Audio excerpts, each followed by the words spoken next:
Organizers said that despite the emergence of Omicron, Beijing did not block it for the Winter Olympics. Beijing Chinese Olympic officials on Tuesday said there is no plan to lock down Beijing in the lead-up to the Winter Games, adding that even with the emergence of the Omicron variant, the situation is still largely under control. They warned, however, that this could change if there is a large-scale outbreak within the Olympic COVID-19 bubble. With just under a month to go before the start of the Winter Olympics, and ongoing COVID-19 outbreaks in several cities, including one just 150 kilometers away from Beijing, there remain concerns over what form the games could take. Unless there's a cluster that affects those within the closed loop, the situation so far has not necessitated a change in our approach, said Mr. Huang Chun, Deputy Director of the Games Services Department as well as the Pandemic Prevention and Control Office during a virtual press briefing. He said medical teams and experts are closely monitoring the hyper-infectious Omicron variant. As to whether the rest of the city will be put under lockdown,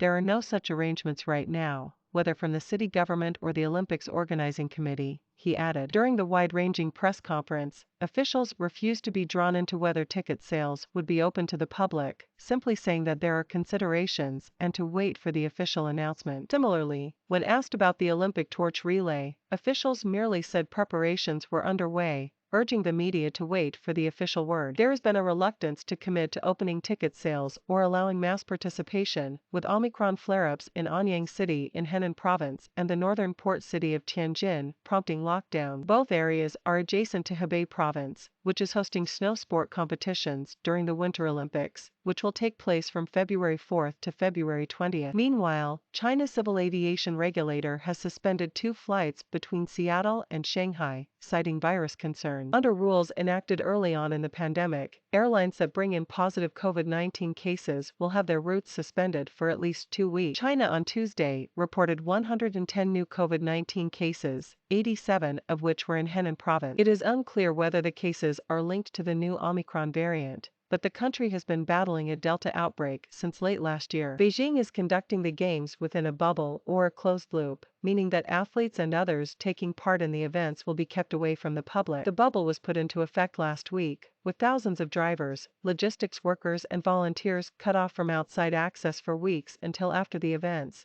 with a small number of vehicles allowed to move between the Olympic bubbles around the 3 competition areas. On Monday, the authorities sparked outrage when they told Beijing residents not to help any Olympic vehicles involved in accidents, in case any of the occupants were infected with COVID-19. They defended their decision on Tuesday, saying there were 30 ambulances on standby around Beijing to ensure medical attention could arrive quickly and safely. A separate media center has been set up in the heart of Beijing for those who do not wish to enter the Olympic bubble. There are also stringent testing requirements just to enter the downtown press area, with only those fully vaccinated allowed. Organizers estimate that about 10,000 people will descend on Beijing for the Games, but expect some to drop out for various reasons, including not qualifying or not meeting COVID-19 entry requirements. Some 1,500 technicians and media are already in China setting up broadcast equipment. Beijing will be the first city in the world to have hosted both a Summer and Winter Olympics, a rare feat. But several countries, including the United States,